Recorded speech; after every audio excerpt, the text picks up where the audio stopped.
Hello, everybody, and welcome back to TarHeelIllustrated.com, or, of course, if you are watching on our fast-growing YouTube channel, that is Tar Heel Illustrated. I'm THI staff writer Jacob Turner, and joining me, as he always does, THI publisher Andrew Jones. And AJ here for a quick little preview podcast ahead of Carolina's Tuesday night matchup against Louisville in Kentucky, 8 p.m. tip-off in the KFC Yum Center and on the ACC network. And AJ, before we dive into it, I want to ask you something real quick. KFC Yum Center, are there KFCs in the KFC Yum Center? I was actually thinking this yesterday when I saw some tweets about it. I had some people up there covering for the Duke game. Can you confirm that for me? I can't confirm that because, to be honest with you, I think I've walked the concourse there once before. The media entrance is not connected to the concourse, so it's actually a good question. I love to walk concourses everywhere I go, but I think I've only walked this one once, and it was a while ago, because they actually have like a great press room, a great media setup. Yeah, I've heard it's a great arena. It's a phenomenal arena. It's in a great spot in downtown Louisville, which is an underrated town, big time. Can imagine. This is one of my favorite stops. Unfortunately, Louisville's not playing well now. The fan attendance, they didn't even sell out for Duke. The fan attendance has been down. This is a very proud program with a phenomenal fan base that knows the game. They're always invested at the games, but things are really bad there right now. So the people haven't been turning out. So Carolina's not going to deal with the true Louisville experience Tuesday night. But for you, I will walk the concourse Tuesday, and I will find out. I know that it's a unique name, and they have the whole logo. Yeah, it's like the Yum for the building, the exclamation mark. But it's an awesome facility. It's one of my favorite places to cover a game. I'm every year. Carolina's been up there most every year since I've been in this job. So I think this will be my 6th time there. Oh, nice. Maybe my 7th time there. And it's phenomenal. And I hope Louisville gets good again soon, because it's one of the great attractions in the ACC. And if any Carolina fan or any basketball fan could ever have a chance to go up there and see a game when Louisville gets back to being normal again, I would do it, because it's a wonderful, wonderful experience. Absolutely. I'll hold you to that, AJ. I need that confirmed. I actually saw, shout out Brendan Marks. He was tweeting. He was at the Duke game yesterday and cracking jokes about the name. And I started thinking, I'm like, there's got to be KFCs in there, right? Like, there's no way. I think that was his first time there. And I know the first time I was there, I just couldn't get over the exclamation mark. Yeah. KFC Yum. I know. It's hilarious. They had like a show on Seinfeld about exclamation marks. So it's got to be one of the best arena names in the country. I think it's one of the best arenas in the country too. So exactly. I'm looking forward to it as usual. Appropriate title for it. But let's dive into a little bit about the matchup. Enough of that. Carolina sitting at 15-6, 7-3 in the ACC. Obviously coming off a pretty successful week at home. Some big wins. Not against the most formidable opponents in the ACC, and the ACC is pretty down this year. But got to win over Virginia Tech, Boston College, and then obviously that really emphatic win over NC State on Saturday, which I think we can all agree, and a lot of Carolina fans will agree, is probably about as good as a day as it could get for Carolina fans, with the 82 team being honored, Roy Williams Day, and just the way in which the team played. It's one of the best performances we've seen from a Hubert Davis coach team this season. So on the flip side, though, you're looking at a Louisville program that's in a little bit of disarray right now. A lot of stuff going on over there. Obviously, Chris Mack was kind of relieved of his duties, for lack of a better word, earlier this week.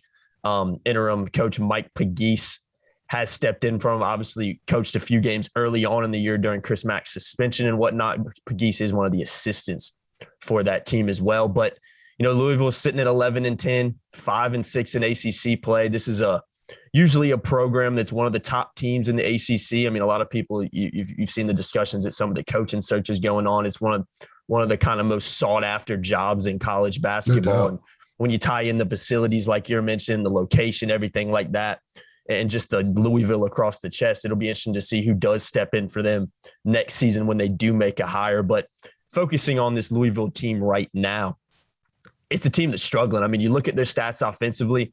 Malik Williams leads them with just 10 points a game. It's 10 point. Yeah, it's just not a team offensively that looks pretty unimpressive. It's a team that, over the last few games is just consistently lost them. It's just struggled to perform. It's struggled to find wins, and obviously coming off a loss to Duke on Saturday when Duke traveled up there to the KFC Yum Center. I gotta say that Yum with a little bit of an explanation. So it's an interesting matchup, AJ. And I think it's one that Carolina is going to be looking to win with their struggles on the road this season. I don't really like to use the term must win, but I think it is an important game for the Tar Heels, and one in which they need to not only go up there and win the game, but go up there and play a good game against a Louisville program, like I said, that's in a little bit of a disarray right now. So AJ, ahead of your trip up to Louisville and ahead of the game, obviously, what is your kind of thoughts on the matchup and where this Louisville program and where this Louisville team currently sits? Well, I think there are a lot of storylines going into this one, which is one of the reasons why we're doing a separate preview pod for this game, and we'll do one for the Duke game after I get back from Louisville. But I think in order to give this past week at home a lot of meaning, they have to continue this on the road Tuesday night. The only way they're going to distance themselves from those two road games in Coral Gables and Winston-Salem, where they lost by a combined 50 points and were just atrocious on so many levels, is they have to take care of business at Louisville. You can't lose to a team that you should beat. And I know that Carolina's had its issues at times, and there are times that Carolina's looked really bad like the rest of this league outside of Duke, right? But Carolina, I think, should be the second best team in the ACC. Should be, and they're not, but they should be, and there's still plenty of time to be that, to become that team. And to become that team, part of that is you got to win at Louisville. You can't win 3 games at home against bad teams and get fat and happy because you routed an NC State team that has no inside game and was a mess offensively in a lot of ways in the first half. Carolina had a lot to do with that. And let's remember, Carolina hit shots.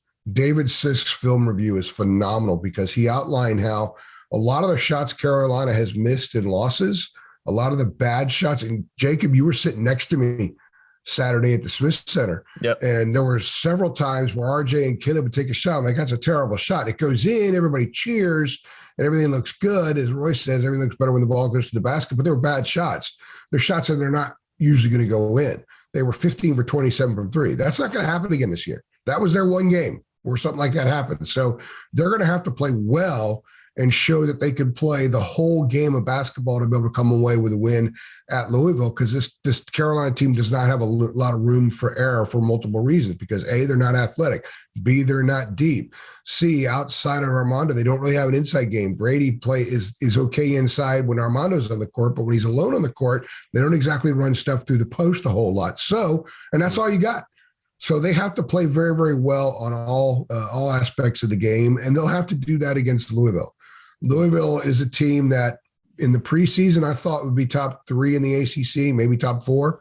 I thought this was a club that should have been a lot better, but man, they've had a lot of stuff to deal with. So when you talk about being affected by the noise and by stuff that has nothing to do with basketball, you know, Chris Mack being suspended and a lot of the negativity that's been around the program. I saw them early in the year before Mack was reinstated. They played DePaul, I think it was on a Friday night.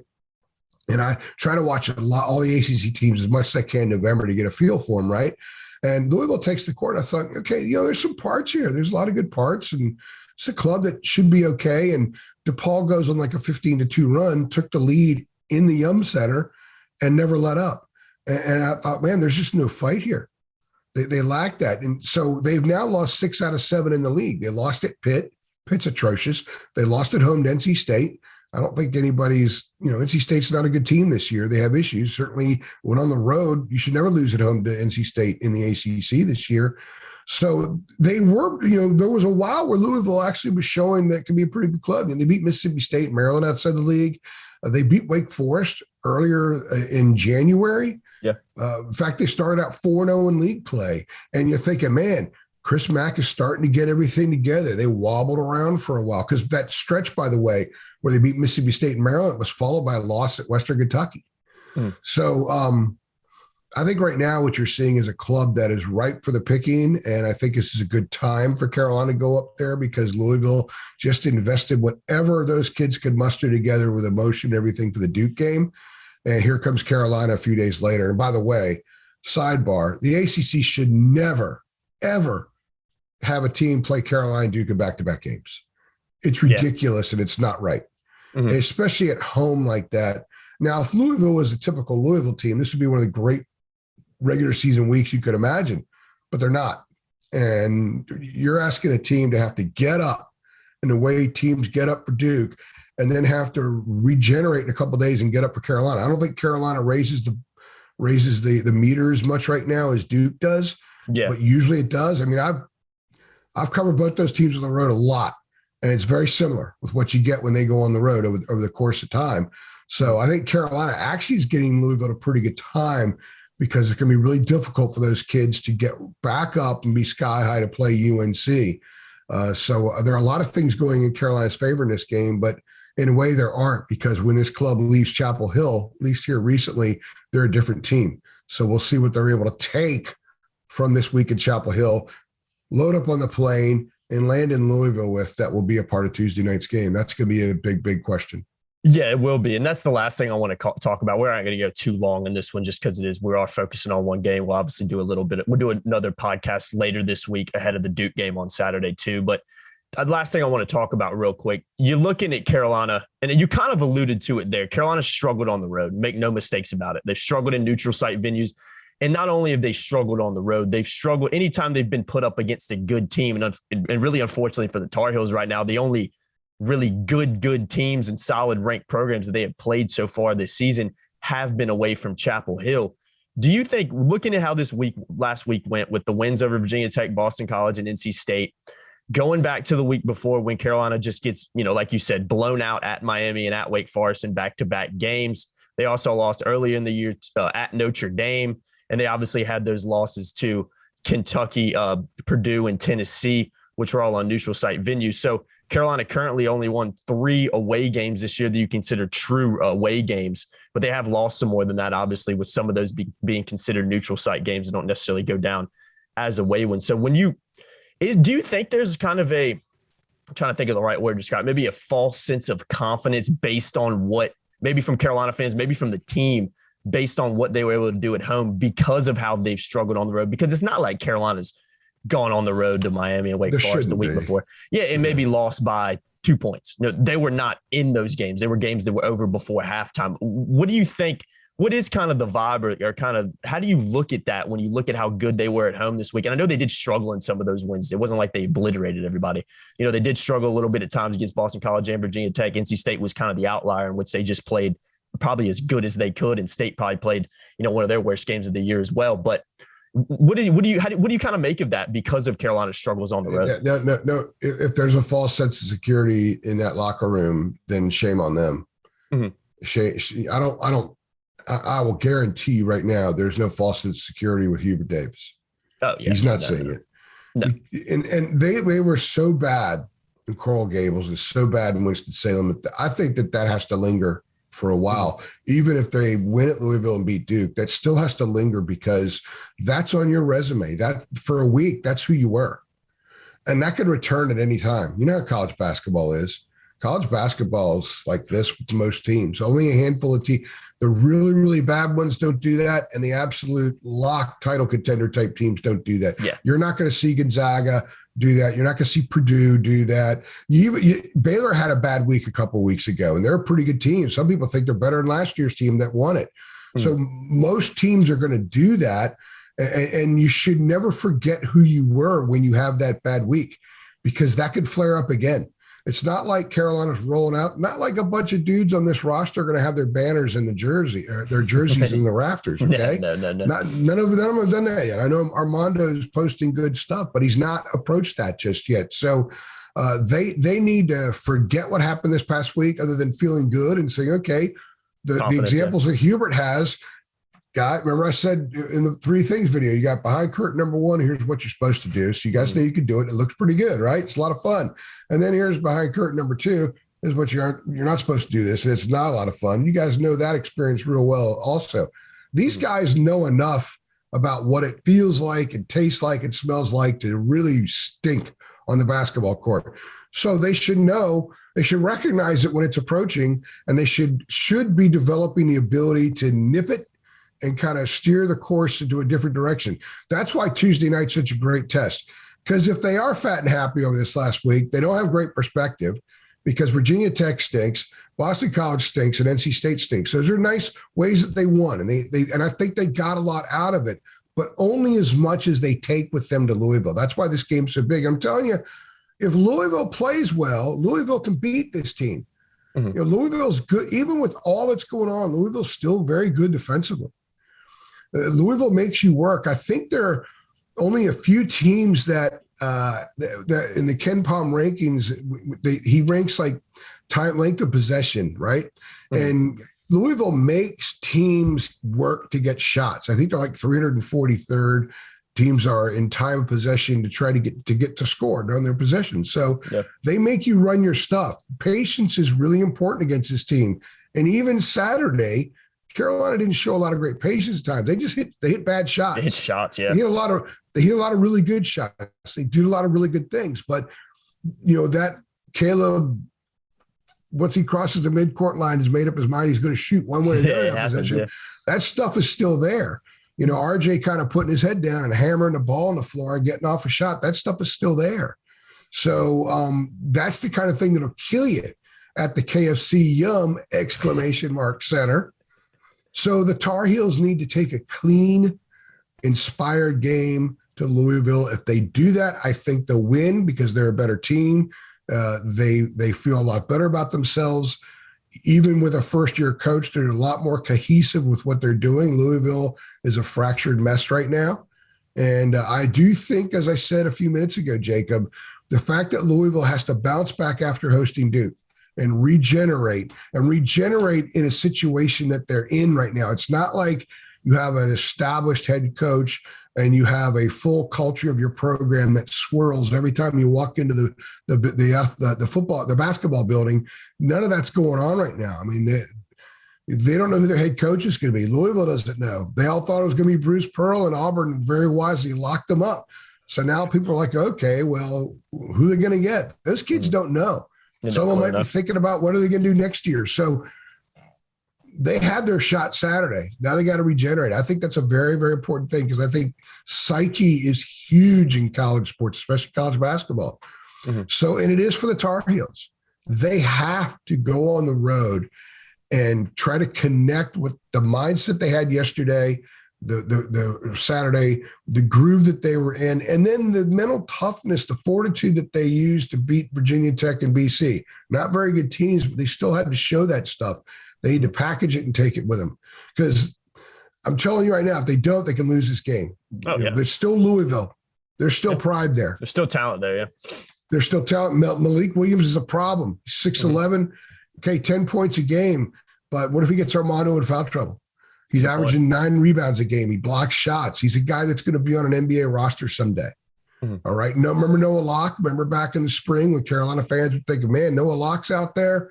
The kid from Florida, Tar Heels got to go get him. They need a shooter. Well, he's their second leading scorer. He's capable of going off hitting 5 or 6 threes on Tuesday night. They've got some dudes. They play 10 guys, play 10 or more minutes. They can wear down the Tar Heels. How Hubert substitutes is going to be important, especially if Louisville is inspired and this is a competitive game. So there are a lot of obstacles for the Tar Heels to overcome Tuesday, but a lot of them are their own obstacles. Oh, yeah. And that's good because as Hubert says, look, you can't control whether the ball goes to the basket a lot of times, but you can control your effort, your energy, your effort, and your toughness. You can control those things. So if they take that with them, I think the Tar Heels will win, but it'll be a competitive game. They're not going to go up there and win by 25. No, I would definitely wouldn't expect that. And like you said, I think the goal for Carolina, I mean, you obviously want to play well, but at the end of the day, Carolina just needs to go win a game on the road, especially against a team like, that's all that really matters. Yeah, that's all that matters. Nothing breeds confidence more than winning. And if they win, they're 4 in a row, and they got Duke coming in. They're 16 and Carolina's going to be 16-6, desperately in need of a Q1 win. And look, after they left Wake Forest, if you would have said, okay, they're going to win 4 in a row before Duke comes to town and give that game tremendous meaning, a lot of people would have doubted you. And a lot of people would have said, well, just win by 1 point. Win 4 games by 1 point. Doesn't matter how they look. Just get to that Duke game, give it tremendous meaning, and then see where they're at. Well, they're 1 game away from being in that position, and they've been better than just winning by 1 point. So it's going to be really – I'm really, really fascinated to see what kind of mojo, what kind of verve the Tar Heels have when that game starts on Tuesday night. Yeah, same here. It's going to be an interesting one. I'm sure a lot of Carolina fans are, probably looking forward to, probably a little bit nervous too, based on what they've seen on the road. You should be nervous every time they play a game, much less on the road. Yeah, that's a good point. So we'll see. I mean, obviously AJ will be up there. When are you traveling up there, AJ? You traveling up there on Monday? No, Tuesday. Tuesday. Okay. Tuesday morning. Yeah. Nice. Well, AJ, I'm holding it to you. I'm gonna be at the mercy of the airlines and weather. So. Hey, hopefully that holds off for you. And I'm holding you to it. If you do find the KFC in there, how about you take a picture, post it on the Tar Heel Illustrated Twitter, maybe tag me in it. I'm sure there'll be some people wondering the same thing. I need that confirmed, man. That's my biggest question mark going into that game. I would assume they have it. It's got to be, right? Yeah. Like I said, I think I walked the concourse the first time I was there. I don't recall a lot about it. I love the bowels of the arena. It's phenomenal. Yeah. So I've always stayed down there, and they have, like I said, a great media. I'm assuming the press room is open, so I don't know. Hey, and Shane, I will do that for you, and I will do that so I can channel my inner Brendan Marks for an evening. I love it, man. And shame on Louisville for not giving the media free KFC. Not that you would eat it. I know you wouldn't, but still. I'm not a big pregame meal guy, but they always have really good pregame meals there too. So it's like I thought they'd just be handing out KFC and KFC coupons like it wasn't nothing. I'm not going to speak ill of KFC because I don't want them coming on here and saying something. Yeah, of course. I have family members that would appreciate that. I can say that. Absolutely. We'll hold you to that, AJ. We'll get that confirmed. I'm sure everybody watching this podcast is just dying to know if there's a KFC in there. We'll get that confirmed on Tuesday night. ACC Network be carrying that game, 8 p.m. tip-off between the Tar Heels and the Cardinals. Going to be an interesting matchup, but we'll see what happens. Make sure you guys keep it locked to TarHeelIllustrated.com for all your coverage leading up to the game. Obviously, for all your coverage during the game as well. You can sign up to be a premium subscriber, just $8.33 a month. Links in the description below. Great time to do it. You get access to a lot of premium content that you just can't read or access unless you're signed up. And you get access to our premium message boards, give you some access to our live game chats. Everybody in there, really good conversations going on there. That's a fun thing to be a part of. So like I said, you can find the link to our website in the description below. Just $8.33 a month to sign up. I've been Jacob Turner. He's been Andrew Jones. Make sure you guys like, share, subscribe, hit that notification bell. As well, we're on the race for 10K before the season is. We're not too far away from, I think we're about a little bit less than 900 subscribers away from hitting 10,000. So I'm pretty confident we can hit that before. I think we're about 650 or something like that. We picked up. Oh, wow. We must have picked up a lot yesterday with some stuff. Picked up a couple hundred the last couple of days. So that's good stuff. I think the Roy Williams ceremony video that you shot is kind of helped move the numbers some. Yeah, I knew that. I was hoping that one would do well because that was a real cool experience. We were right down there on the court. So if you haven't seen that video too, you can find that on our channel. And I think we're on course to hit 10K before the season ends. So hopefully we can get to that mark. Keep sharing it with your friends. Keep telling everybody about the channel if you do enjoy what we do. And we'll see you guys in the next one. Thanks.